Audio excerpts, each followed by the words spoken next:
Happy Halloween, Isaac. Happy Halloween, sir. Yeah.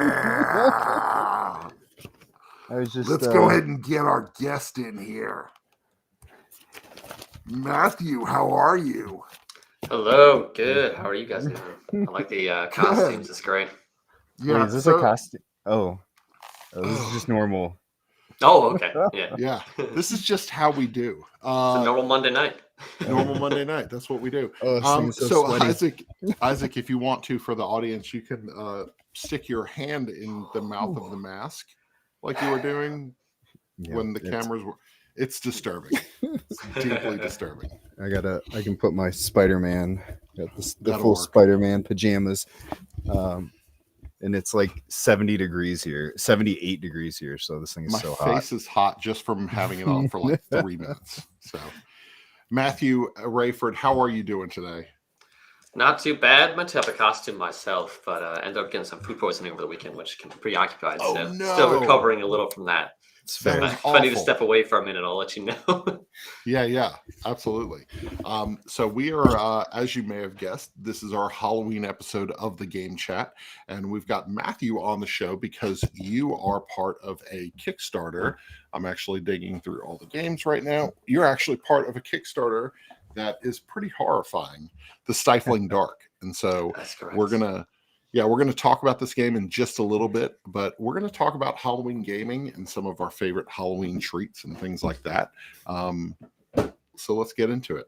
So Isaac, what's your, oh, by the way, new mug for the mug collection. My son. That's fantastic. Yeah, my son bought me this one. It's scary.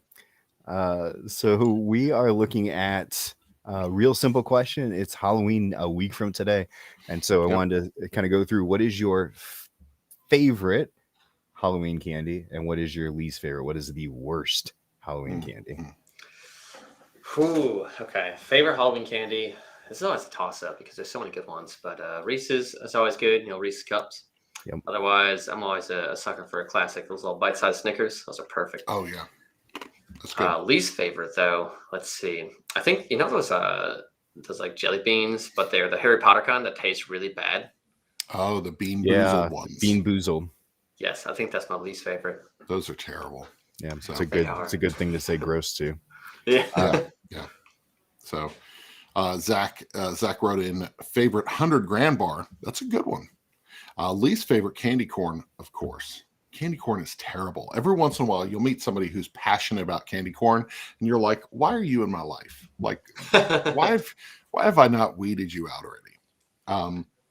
So I'd have to say, least favorite is licorice, and then I would probably say favorite is anything with peanut butter in it. So I'm not going to go as narrow as Reese's peanut butter cups, but Reese's Pieces. Those are incredible. They're better than M&Ms. Anything with peanut butter in it. The special, what is it, Take 5 that has peanut butter in it. Those that's are really good. Yeah, it's got peanuts and peanut butter, caramel, all that stuff. So, did you know they make a candy corn syrup? Oh, I did see that. It's like bright. It's like neon orange. It's like if you put it inside yourself, you may get radioactive issues going on. Yeah, it's disgusing. I could agree. Candy corn, I'm not a fan. My daughter loves it. She loves candy corn and circus peanuts. So she pretty much gets all the candy she wants when those are on the table because no one else really wants them. Yes. I'm a monster. Licorice? What? Licorice is terrible. No. So like regular strawberry licorice, not black licorice. Black licorice is gross. Strawberry is fine. It's got to be flavored with something, or it's got to be like, I don't know. It's a bad Tootsie Rolls. I hate Tootsie Rolls. Tootsie Rolls are terrible. I'll eat it. Yeah. I agree. Anything peanut butter, Reese's, anything. I think one of my favorites, honestly, is the M&M peanut butter M&Ms because those are good. There's more peanut butter per than the Reese. I love Reese's Pieces, but I love honestly when I get a bowl of ice cream, I just get a cup of peanut butter, melt it in the microwave for like 20 seconds, and I pour it on top of every ice cream I get. Oh yeah. That's a good way to eat ice cream, man. Oh, it's so good. It's real good. Oh man. Okay. So next up we've got, what is your favorite Halloween? Hold it. Yeah, that's Halloween right. season movie to watch. So not Yeah. Halloween movie, because Okay. we're not going to narrow it down to the Halloween series, right? It Yep. can be Yep. Sure. any movie you'd watch in the spooky season. Yep. That's right. Sure. The Fantastic Blah fruit flavored Tootsie Rolls are delicious. That is true. I'm all about that. Like the fruit flavored, like lime or lemon flavored Tootsie Rolls. I like the consistency of Tootsie Rolls. That's fair. So, yeah. So, sorry, we got people chiming in on what they like. Reese's peanut butter cups beat everything. So, Okay. It's fair. all right. I'm not going to fight that. Yeah, All right. I'm all for it. Oh, I'm having connection issues apparently. Uh-oh. Good. So yeah, Matthew, what is your go-to movie for this season? Yeah, this is gonna sound like a weird answer, but I actually don't really have a go-to movie for the season. But what I really tend to do more of is kind of go on Reddit and go to the No Sleep channel Oh, and read those stories. And for some odd reason, I love doing that every year. Where the movies, I'm like, yeah, but I don't have like a go-to. But every year, Reddit No Sleep is something that freaks me out, so I don't fall asleep at night. It's perfect. man, those are some weird stories. I Yeah. totally agree with you. There's been some, yeah. Oh man, I didn't even think about that as like a specific this time of year type of thing to do. That fits in pretty well. Sorry, I just had my connection completely drop for no reason. What was your You're back Matt? now. What was your? Sorry about that. What was your pick? Yeah, I didn't have a movie, but actually I like to read scary stories on Reddit No Sleep because they're really good this time of year. Okay, yeah. Ray Bradbury stories. Those are. I remember as a kid getting Ray Bradbury books in the library during Halloween season every year. Nice. So, loved it. Have you been on that channel? Have you been on Reddit No Sleep? I have not. Now I want to check it out, but then I might be worried what I run into. So yeah, because I do like sleep. Spooky stuff. I do like sleep. Yeah. So what about you, sir? Yeah. So the classic Halloween. I've been a Michael Myers fan since I was but a wee tyke. And so why I was a Michael Myers fan as a wee tyke, that's an issue. But I just love, and then of course, Charlie Brown, Great Pumpkin Charlie Brown. That's a classic. It's one that still endures. You got to watch it every year. And if you don't, it's a bad time. This is the first year it's not going to be on network television, like ever. I know. Crazy. Apple owns it. Yeah, Apple TV is the only way. You can watch it for free on Apple TV, but it's the only way to see it. Yeah. I don't know. That's kind of messed up. For me, so I was kind of thinking through. I love themed. I love watching season movies that fit into like excited for Christmas stuff and all this. But so Beetlejuice, I enjoy watching. Yes. But I think if I had to pick one, it's Nightmare Before Christmas. It's still one of my all-time favorites. I love the songs. I love the theme. I love the setup. Like last year, my wife and I dressed as Jack, and now her name is escaping me. Sally, thank you. Yeah. She got the full wig and painted the stitches on and the whole nine. So, that's always been one of my favorites for sure. I think my oldest daughter has been Sally probably 3 or 4 times in the past. And I think she's going to be Sally again this year. She just loves the character, loves to dress up as Sally. So, yeah. We had somebody agreeing with you about the Halloween movies there. I see. Yes, Halloween movies. So, so including Season of the Witch, which was Halloween number 3, but could write 200-page essay on why I hate the new trilogy. Oh, oof. They started off so strong, though. That's the problem. It's fair. Monster Squad. Yep. Yeah. Child of the 80s. So Monster Squad was a must watch during Halloween. So watch that a ton. I showed my kids that movie about 2 years ago. It was during COVID. Yeah, we found it on some streaming service, and I was like, guys, I grew up watching this, and it's cheesy, but it's I don't know. There's something very heartwarming about that whole story. So, it's fair. Yeah. Good call. So You had an interesting question. I don't know that I have an answer for this one, but why don't you give us this question, Isaac? Yeah, so I was thinking about there are a few games that have kind of gotten like the seasonal treatment over the years. In particular, I was thinking of Welcome to, right? We've got like the Welcome to Halloween edition. There's something else I was thinking of that had like a fall edition that had kind of played with the different Halloween version of Taco Cat cheese pizza. Yeah. So I thought, like, what would be a game that you'd be like, okay, I would love to see this type of theme or this type of style of game with like horror, right? Like or scary stuff or monsters or something that would be like, oh, we don't have a good monster version of this. That's a good question. I think I'd have to go with Root. I really like Root, but I think having a monster flair on that would be kind of interesting. Oh, wow, that'd be crazy. That would be different monster factions. Yeah, exactly. That would be pretty cool. I like that. I enjoy Root. Having a bunch of asymmetrical monster factions. Yeah, I do not. I could dig that. But yeah, it's because it's a hard game and you don't. I like baby games. It's not a baby game. I ain't playing it. I'm just kidding. Man, I don't know. I'm looking all over here. Let me do mine while you're thinking. Yeah. So, so I was thinking, I want a heavy Lacerda style game with like monsters, with classic Universal monsters, with something that's like we're designing, we're developing, we're defending, something along the way of like heavy thought processes. Like I was thinking through the Lacerda stuff, right? If he can come up with a heavy thematic game where you're working in an automobile factory, I'm pretty sure he could take monsters and do something fun with it. Or even like give me On Mars, but like it's aliens instead of the co-op alien thing they did, but it's like aliens are coming in and you're fighting them off in your that's pretty interesting world that you build. But even Pandemic, right? Like I'm not going to call it a spoiler. I don't know how long Pandemic Legacy's been out, but so like, 3, 2, 1, plug your ears. Yeah, plug your ears if you've never played Pandemic Legacy and you're planning on playing it. There is a horror theme to that also, right? So there's still like opportunities in games to go, okay, how can we flip this and do a spooky, scary, Halloween-y theme to it? So. You know what's interesting?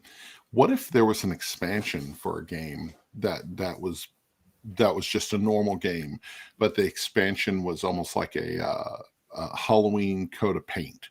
So I've got a copy of Cape May over here. Okay. Cape May is a beautiful game. What if it was similar to like a palette change and some different cards and tokens?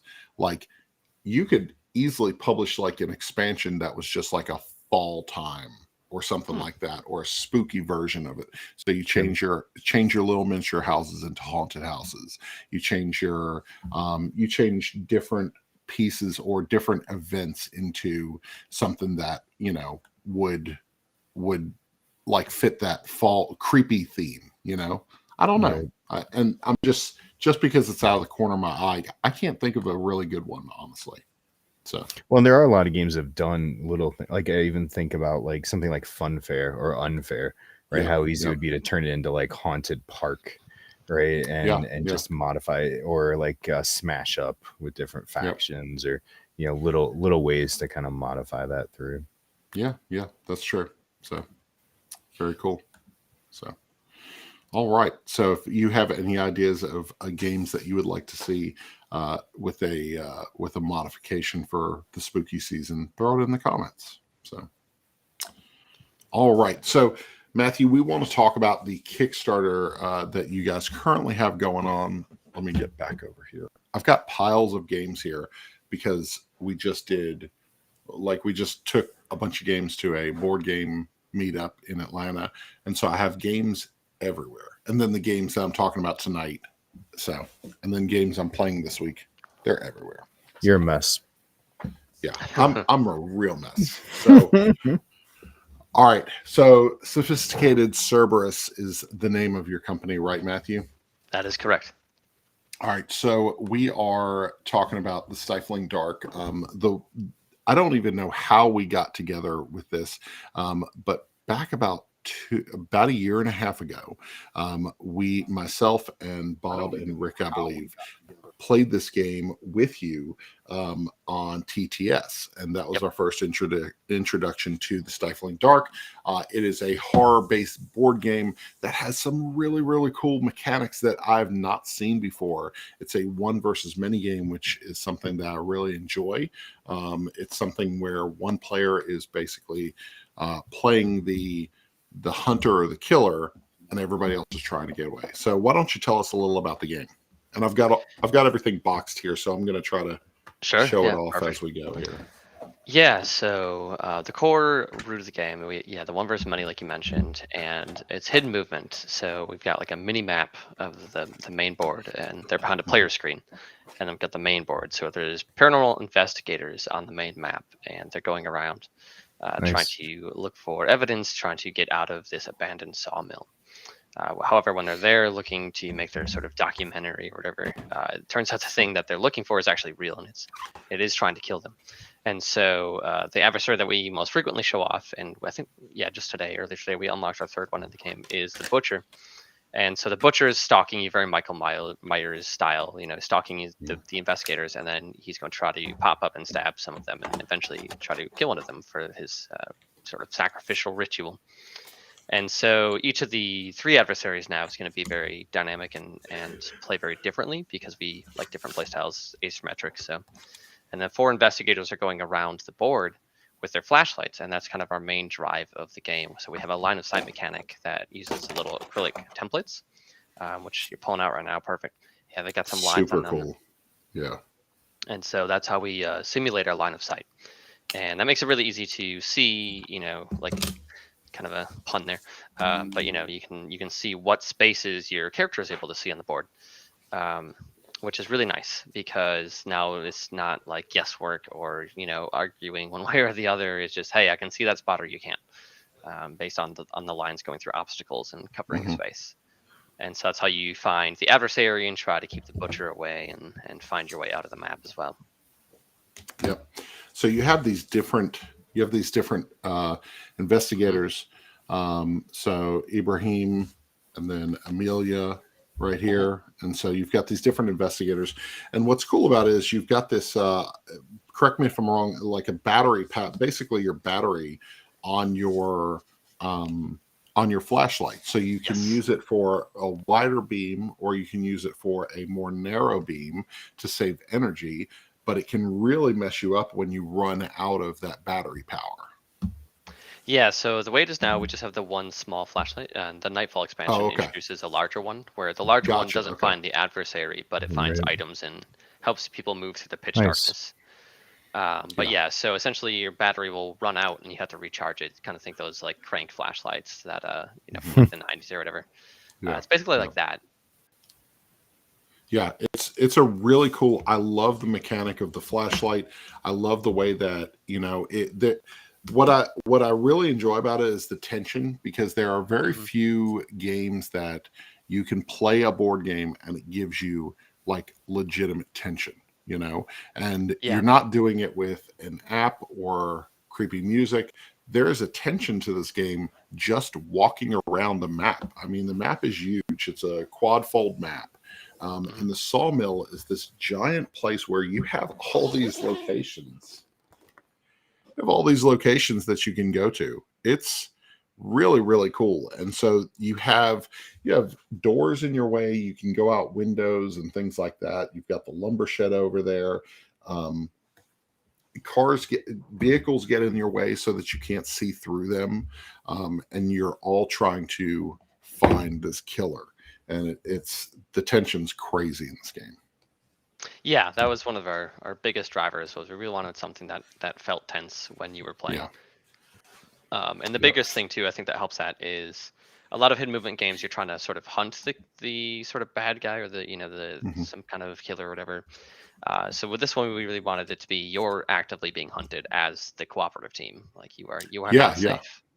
Yeah, absolutely. So, nice.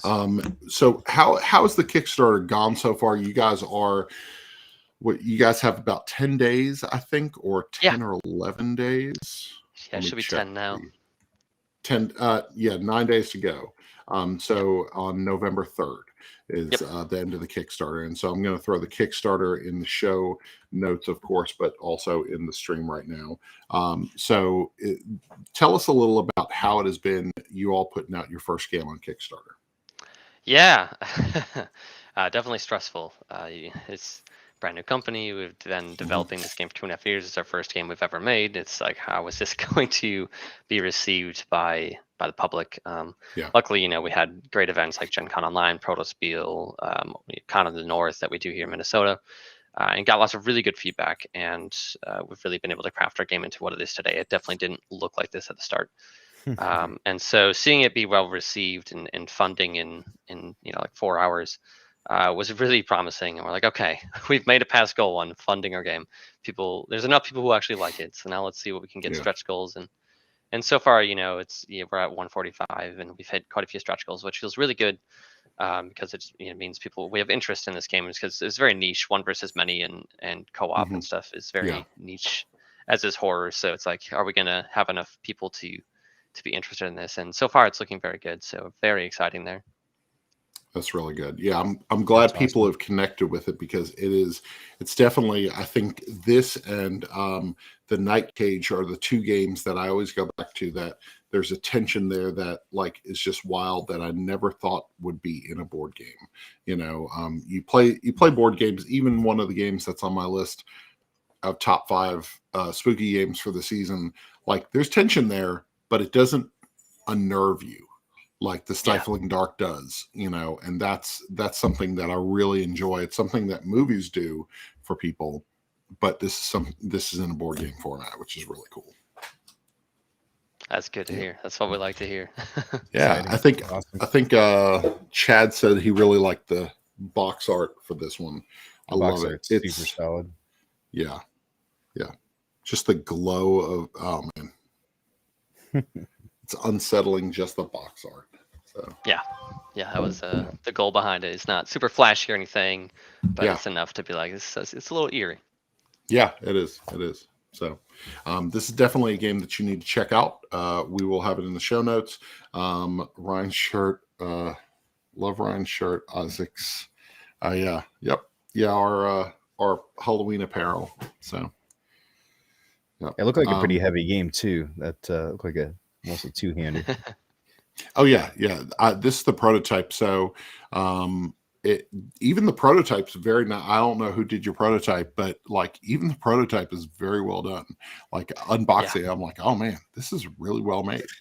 So yeah, we were pretty happy with that. We were kind of worried if we're going to be able to play many games with it where we go to Gen Con and other things. Like, is it going to break down because it's a prototype? But yeah, it's very nice quality. That's good. That's really good. So very cool. So you guys check out Stifling Dark on Kickstarter. This is definitely a game. It's the right season to pick up this game. It's got until November 3rd, so you want to make sure that you jump on that as soon as possible. So, all right, cool. You got a fellow Minnesotan in the comments. Hey, that's awesome. Yeah, that is awesome.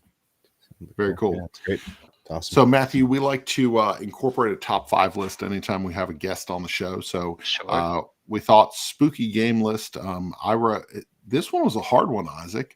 I had a hard time narrowing down a top 5 that I didn't also talk about last year, that I also haven't written about recently, because I make Halloween game lists every single year. And it was hard for me not to be like, here's my top 30, this is your wheelhouse.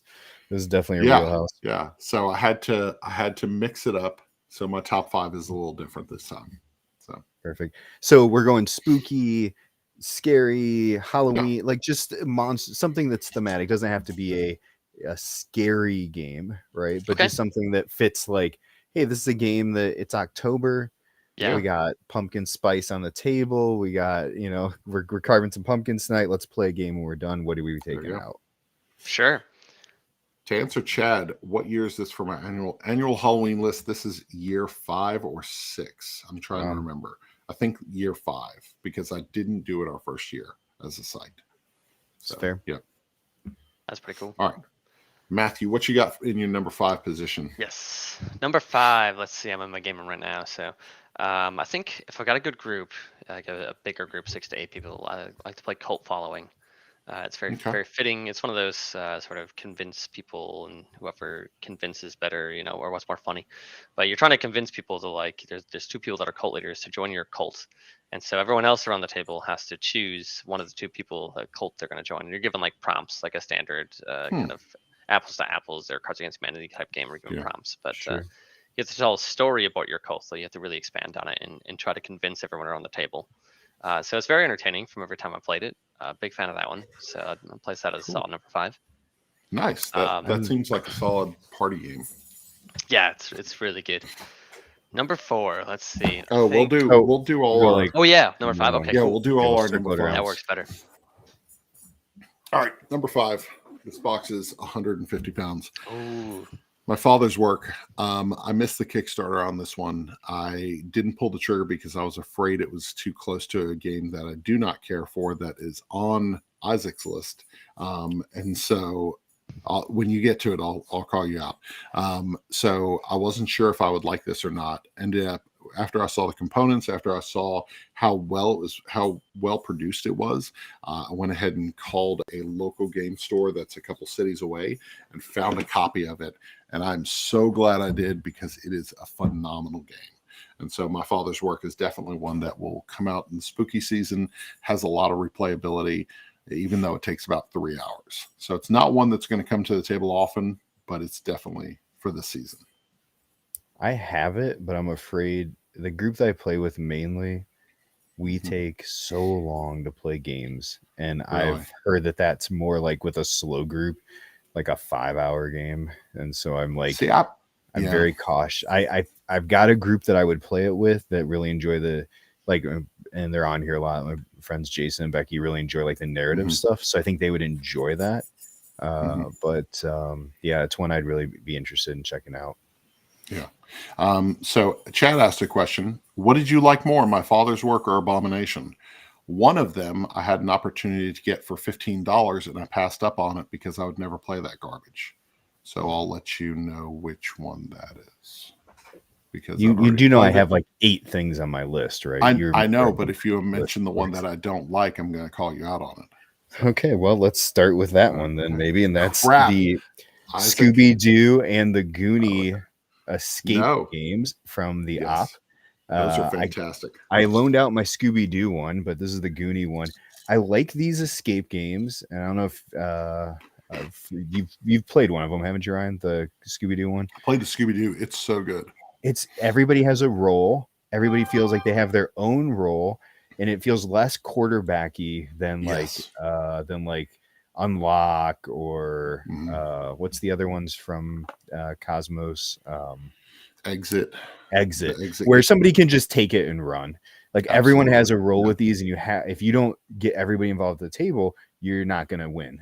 And these are such a fun thematic escape room game. Great. The escape room is just fun to play this time of year. So that's the number. They call it the Coded Chronicle system. Yes. And actually, I haven't played The Shining, but The Shining is one of them too. It's true. I haven't played that one yet either. But the system works really well because you're basically using the number of the character that you're playing as and adding it to a 3-digit code to make a 4-digit code, which gives you that's the prompt that you're reading in your narrative book, which is super cool. Like it's a great system. It's really well done. So very much. Yep. All right, Matthew, number 4. Number 4. We're gonna go with the Bloody Inn.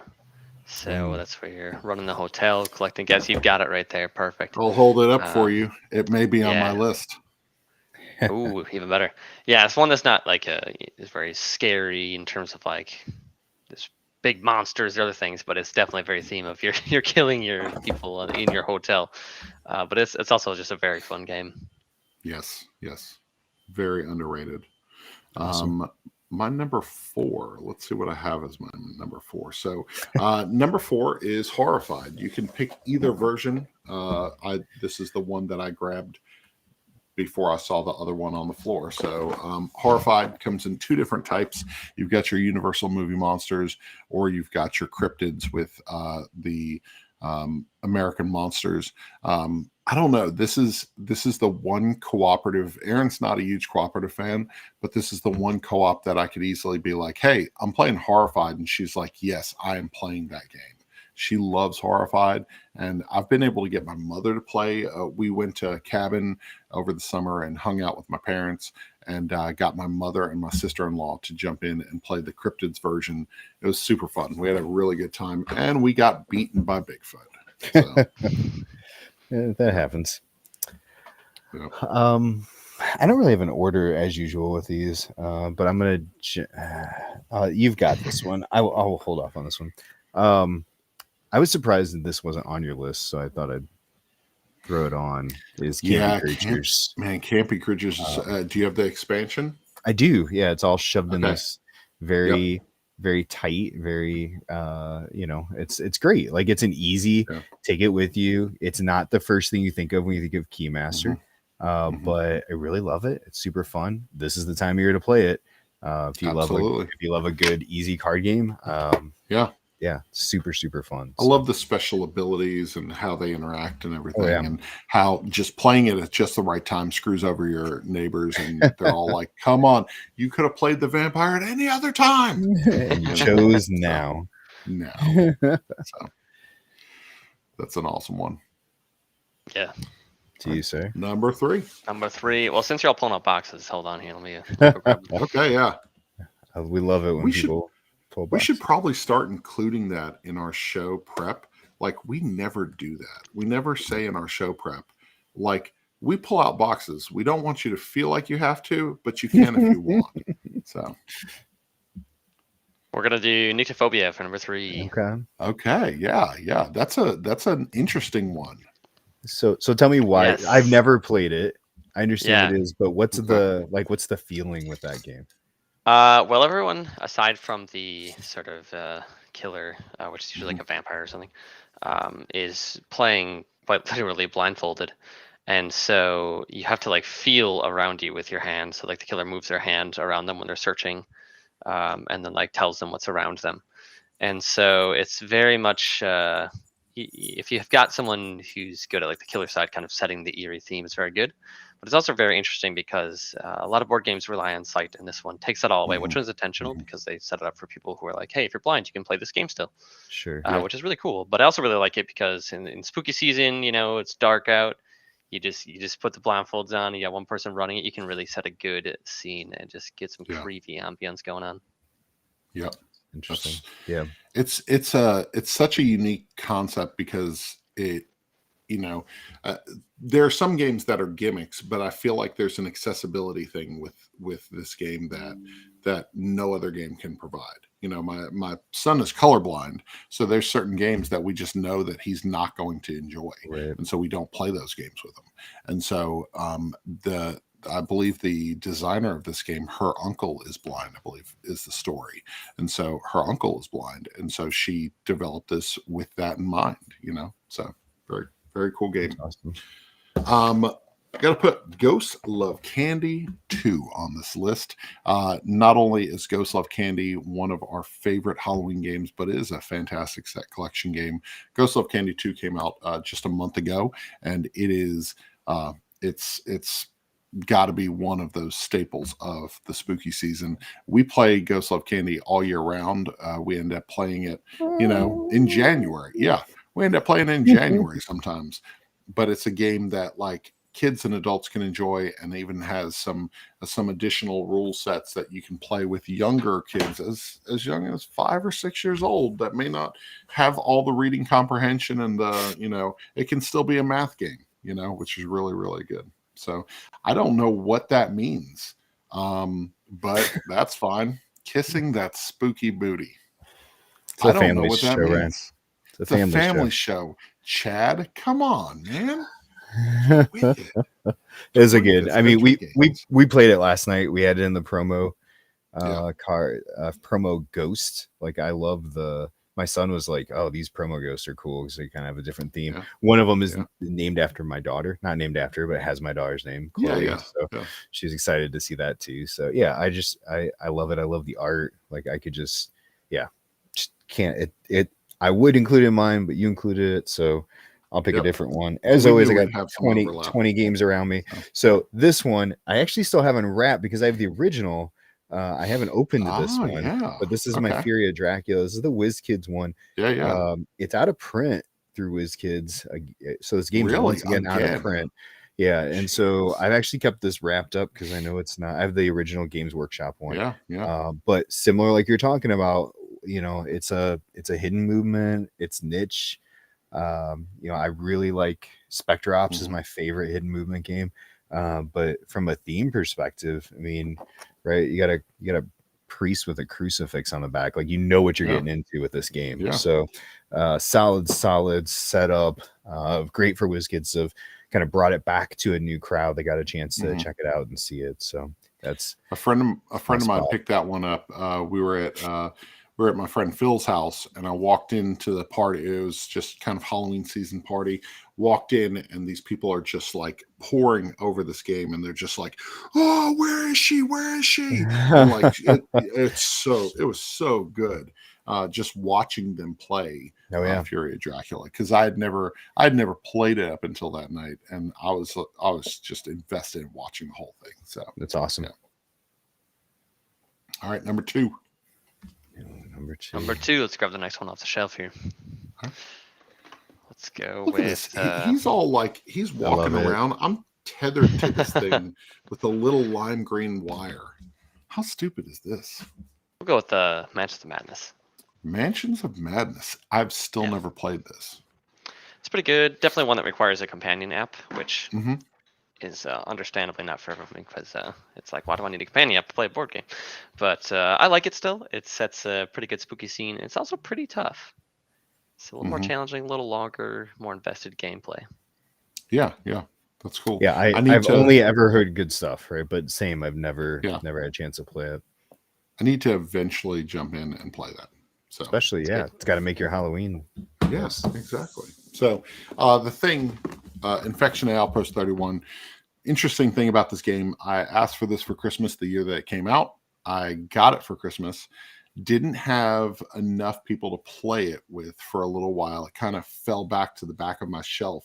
And then all of a sudden it went out of print, and there was no hope of it coming back. And the Joker ran up to about $280. I could have sold it for at one point.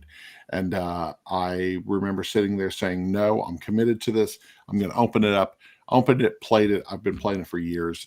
The Thing, Infection Outpost 31 is very thematic. Love The Thing, one of my favorite horror movies of all time. And it feels like the movie. It feels like you were just up against the ropes as a human. And we had an interesting, I think it was last Halloween, we had a situation where we were playing this, and it was funny because my kids had never had an interest in it. And a couple of years ago when, what is it? What's that stupid little game with the little people with the visors? Among Us? What's the name? Among Us, yeah. So when my kids played Among Us way back when it first launched years ago, and then it got super popular during the pandemic. And then they started playing it again. And I was like, guys, this is Among Us, the board game. And they were like, are you serious? So one night we had nothing but teenagers, me, Aaron, and a friend of ours, and we're just sitting here playing this game. And it just so happened that our friend ended up getting the infection card 2 times in a row.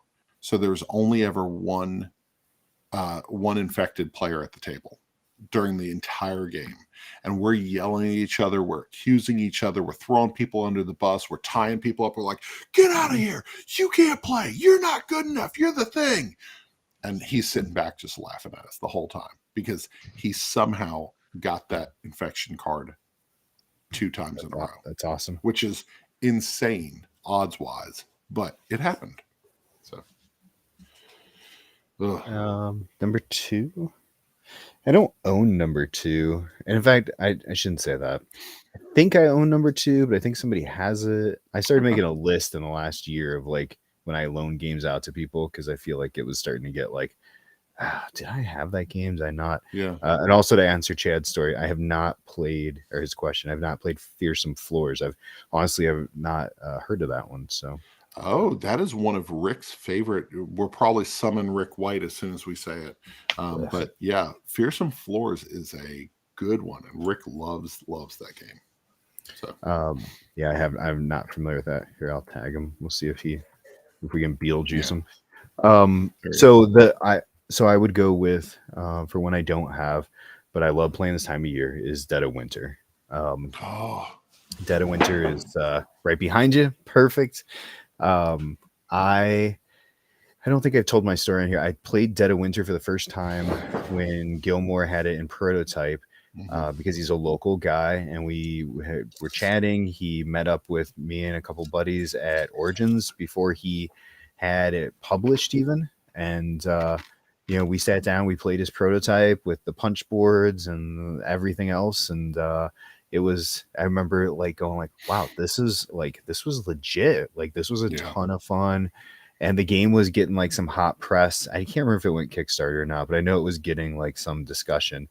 And we sat down with another 2 people that we didn't know, who just kind of stumbled in, and they're like, what game is this? And we're like, oh, it's Dead of Winter. It's this new game coming on. The one guy's like, I haven't heard good stuff about this, and starts back and forth. And we're like, well, this is John Gilmore. He's the designer of the game. And they're like, oh man, I'm super excited to check this one out. Oh my god. Yeah. And I'm like, just be honest. Like, he's a designer. He wants to hear honest feedback. Please let him know. So but it was good. It was Dead of Winter is a game I want to play in October. I love Dead of Winter. Gets played all throughout. Anytime it's cold, there's an opportunity to play Dead of Winter, and playing it late into the night is so much fun. So everybody, if we're quiet for like 20 seconds, Rick might go away and think the stream ended. And so if we could just be silent, maybe whisper. Yeah. Matt's got it. Matt knows what's going on. I'll talk like this. That'll be fine. Good. Okay. Looks like he's going away. Oh, okay, thank goodness. Good. All right. So, no, Rick, we were talking about Fearsome Floors, one of your favorite Halloween board games, a game that allegedly you like a lot. That is out of print. That's been out of print for a long time. So, all right. Number 1 game. What you got, Matt? Oh, you took Dead of Winter. So let me see what else I can grab here. I don't know if it's really number 1, but it's one I really like. So I just noticed that game was upside down behind me. That's embarrassing. What game is that? It was it's Camp Pinetop. You ever played that? Oh, one? Okay. Yeah. Not a horror game. We'll save that for camping week. There we go. Trailblazer's coming out for another camping game that I'm very excited about too. Trailblazer's is really good. I was very impressed. Played that at a camping one. So that'd be fun. That'll be good. Go with classic Mysterium. Solid. I almost bought what is it, Mysterium, the big top one. What is it? Mysterium Park, just because of the theme. I almost bought it the other day. I was like, no, stop buying games, Ryan. It's bad. Well, and that's such a good, like, again, you mentioned the cult one, you said the cult following, right? Like that's a good, everybody get together and we're all going to have a good time and play at the table. And that's awesome. Yep. So Chad has one of my old favorite spooky theme games, Last Night on Earth. It's the game that even early in my gaming, I would never pick up that game because of the front cover. And I finally sold it. Throw up. I finally sold it last Origins. I think I got into gaming really hardcore when Tabletop came out, right? Which a lot of us I think did. And that was one of the ones they featured. And I remember they were having a blast. Oh, I didn't. I've never watched that episode. Okay. Oh yeah. And they've got the CD in the box, and and I remember playing it and just thinking like this, I don't enjoy this game. It was okay, but it is very campy. I would agree with that too. That's right. So this one right here, The Bloody Inn, Matt mentioned it earlier in his list. Bloody Inn is one of my top 10 games of all time. It's crazy because it is a morbid game The artwork through and through is done by Weberson Santiago, one of my favorite artists. I love his designs. I love his artwork. I follow him anywhere I can because his artwork is so intriguing, and it's dark and creepy and off-putting, and I love that he is in the games industry doing this stuff. He's a children's book illustrator. He does so much work, and he actually did a reprint, a Brazilian print of where is it? I don't know where it is. A Brazilian print for sorry, I'm trying to find it. So Coup. The Brazilian version of Coup was done. The artwork is by him. It's fantastic. And the Bloody Inn is a super tight economic game, which is weird because it's about killing people and owning an inn and murdering them and hiding from the cops. So and burying bodies. So yeah. As one does. What would be an interesting show is if we try and construct each other's top 10 as best as we can figure out. Ooh, that would be interesting. Like I have a handful of games I like, and that just helps me with one right there. But okay, that would be interesting. All right. So I got 3 sitting over here. I got 2 sitting over here. I think the one I'm gonna go with is thematically still been one of the more like suspenseful kind of games. It was my game of the year last year. Destinies. Like I dig it. Like I dig the suspense, the intrigue. Oh yeah. Like I really liked Dark Quarter. I liked Divinus also, but Destinies was just felt like the most. There we go. The Destiny trifecta. Destiny trifecta. That's good. It just felt like the accumulation of everything Lucky Duck had been doing up to that point.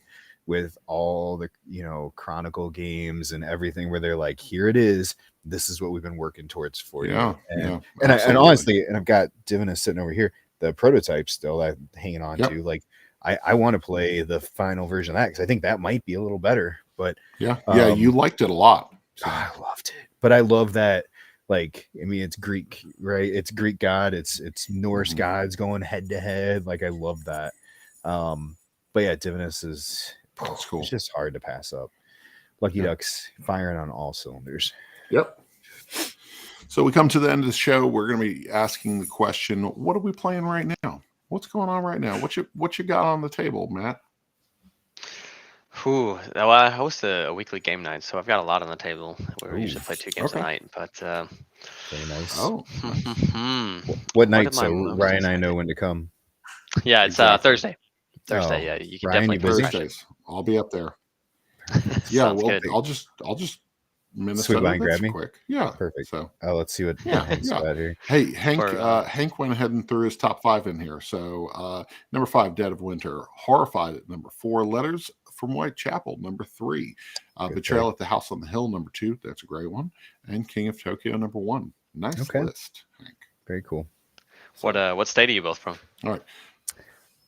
I'm in Ohio. I'm in Northwest Ohio. Georgia. So, yeah. Oh, Georgia. Nice. Not near each other. Not at all. No. Only at conventions. That's fair. I was just in Atlanta like 3 weeks ago. So next year I'll have to let you know. Oh, really? Nice. Yeah, absolutely.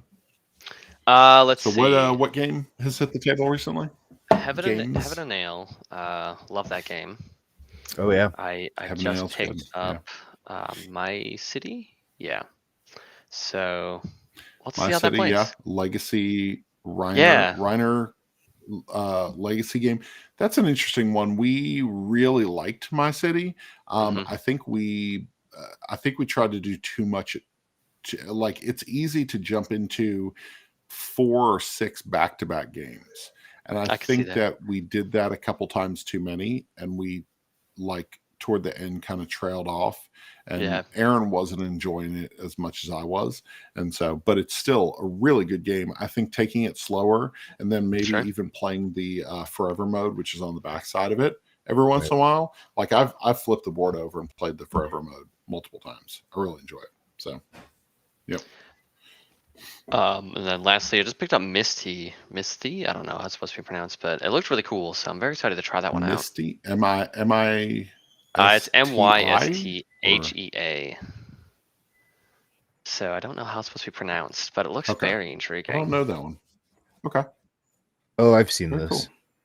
I don't know. I have not played it, but I don't know that one. now that I see the cover, it was like in that like right before the pandemic kind of release, I think, right? Yeah. It's been out for a few years.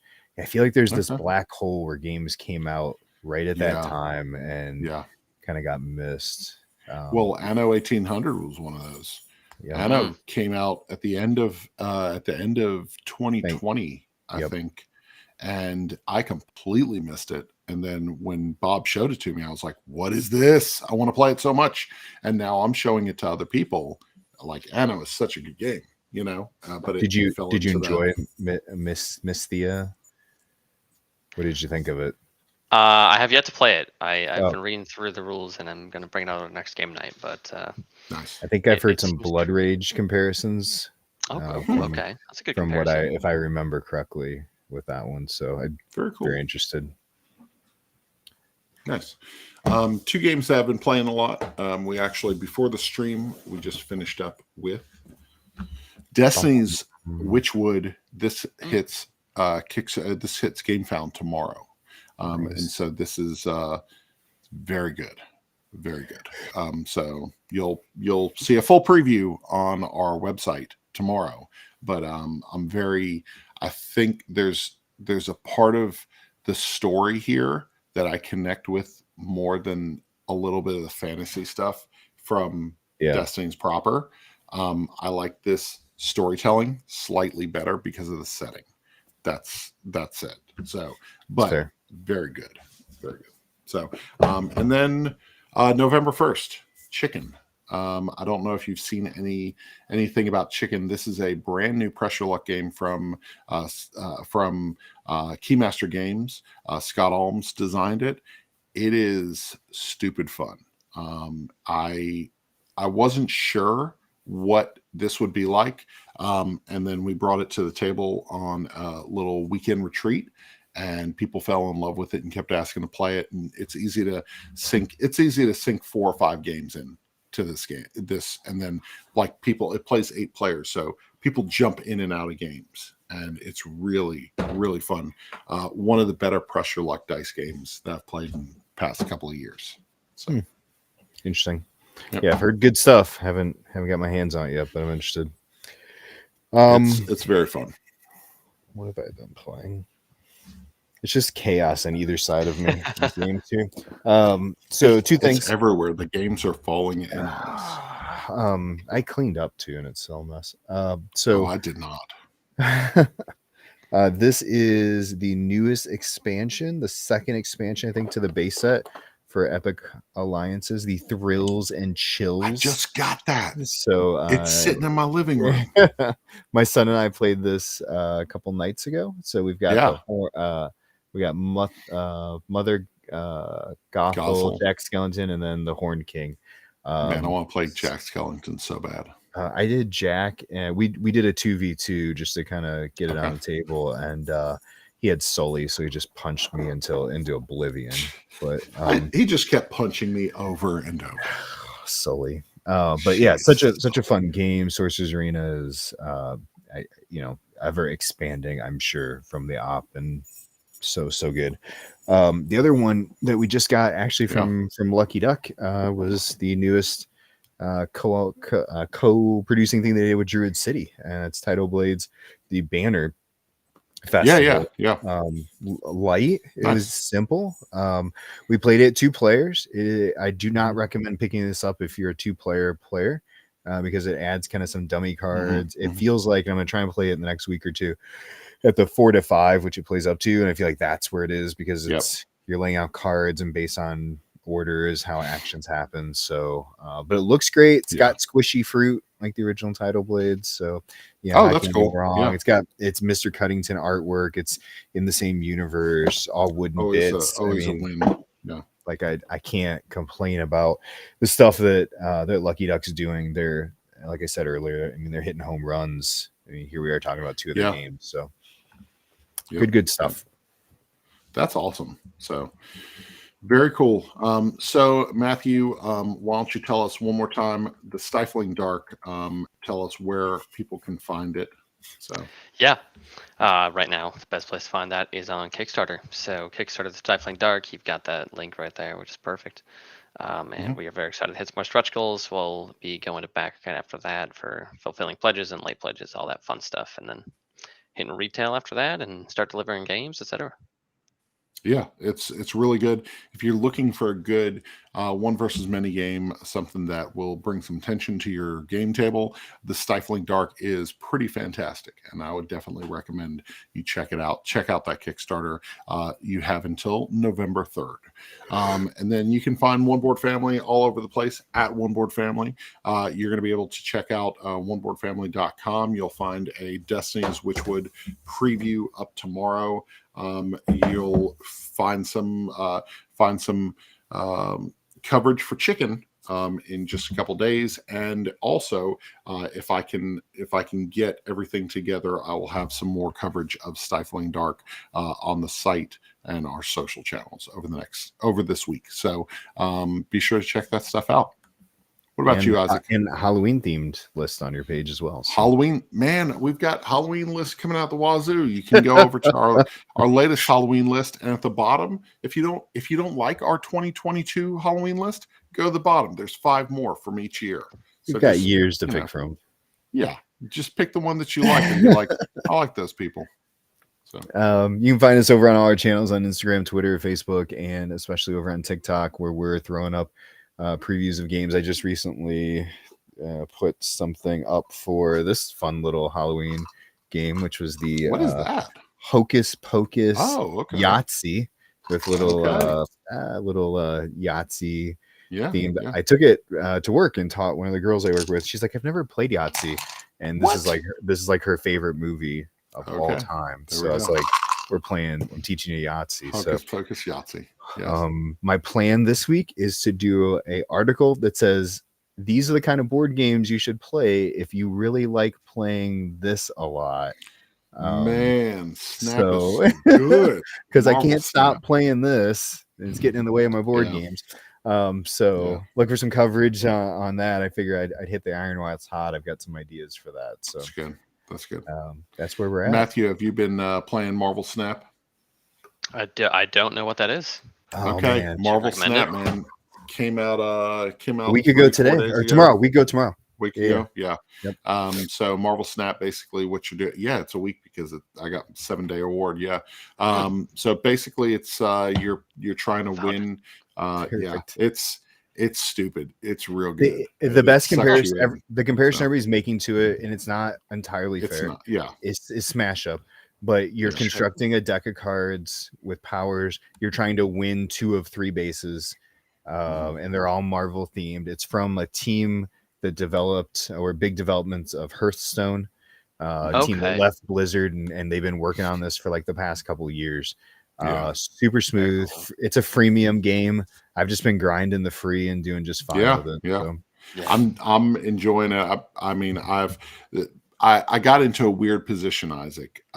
Unlike Hero Realms, where you beat me every single game. Unlike Hero Realms, where I lose constantly.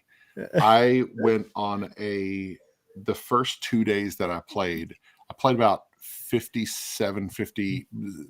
games, let's say. Okay, round it up to 60. I lost 1 time. And I told Bob that I was really struggling because I didn't want to pick it up going into that 3rd day, because if I picked it up, there was an opportunity for me to lose, and I thought it would crush me. But when I lost 2 back-to-back games that 3rd day, I was okay.